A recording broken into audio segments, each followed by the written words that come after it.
Can you see it? Yeah.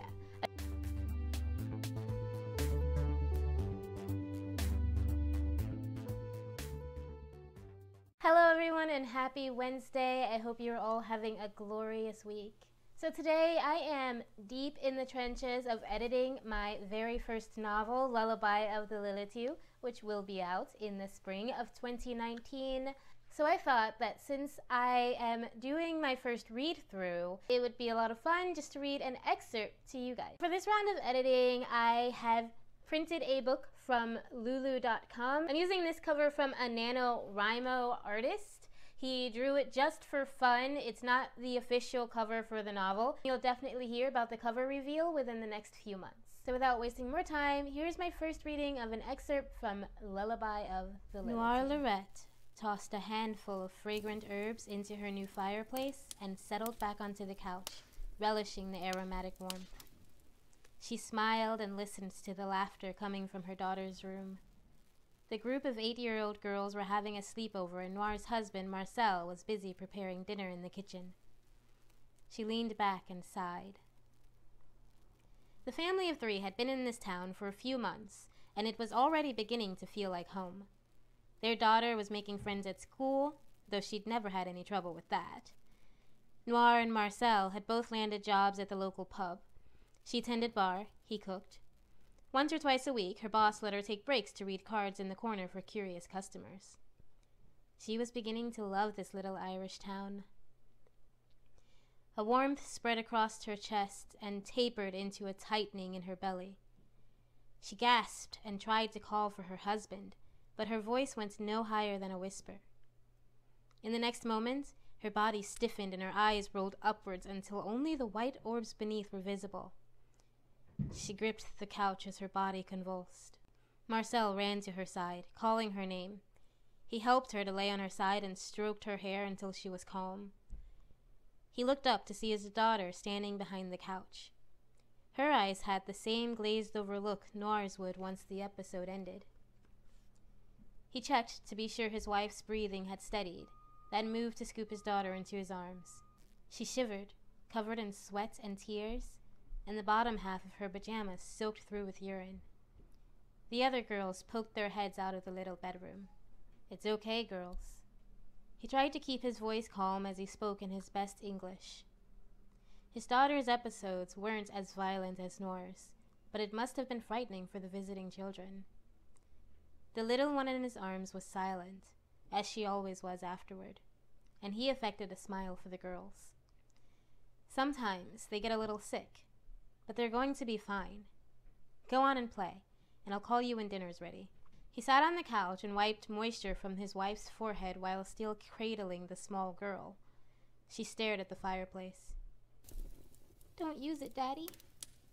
Marcel followed her gaze to the wide silver blade glinting beside the fireplace.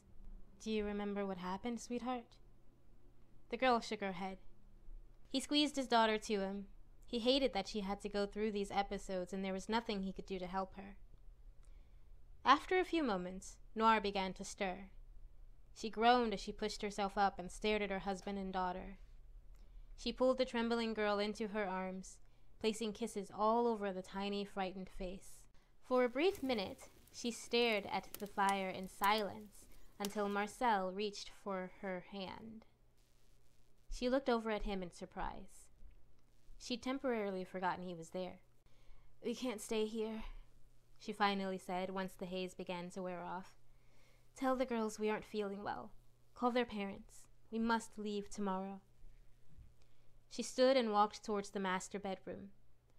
At the door, she stopped and looked around. She really liked this place and was sad to have to leave so soon. With one last sigh and a sad smile, she took her daughter into the room, laid the now sleeping girl down, and began to pack.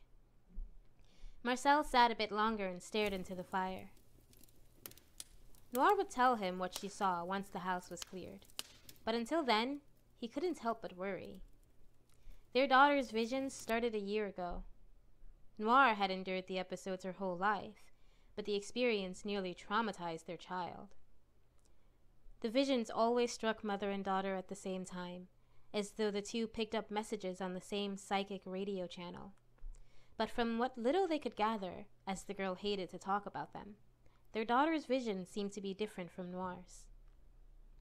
He turned his attention to the task of clearing the house. He calmed the visiting girls and called their parents, offering hearty apologies and assuring them that what ailed his family wasn't contagious.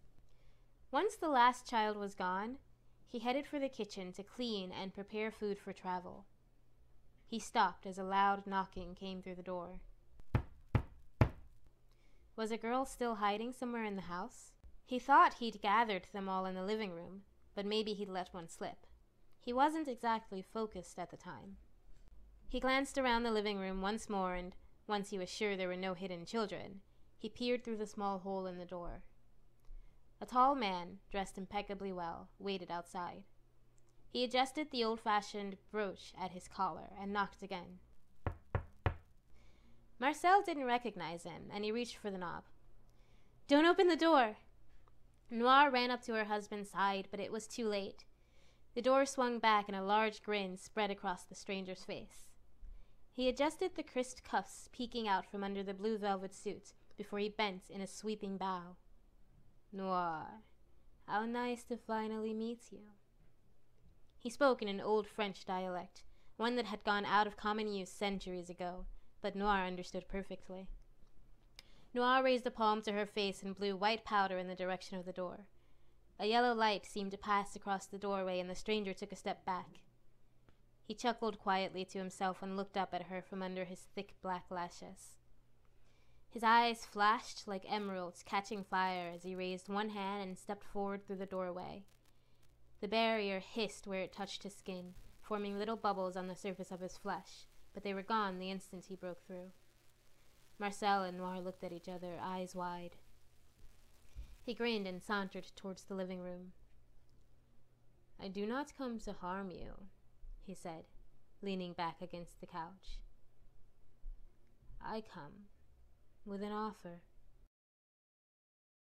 So that is the excerpt from Lullaby of the Lilitu. It is the first draft, so there will be some changes, but as a first draft goes, I kind of like it. Please let me know what you guys think in the comments, and if you like this video, hit the like button below and subscribe so that you can catch my videos every Wednesday. Thank you again so much for joining me today. Remember always that I love you and have a beautiful day. Bye!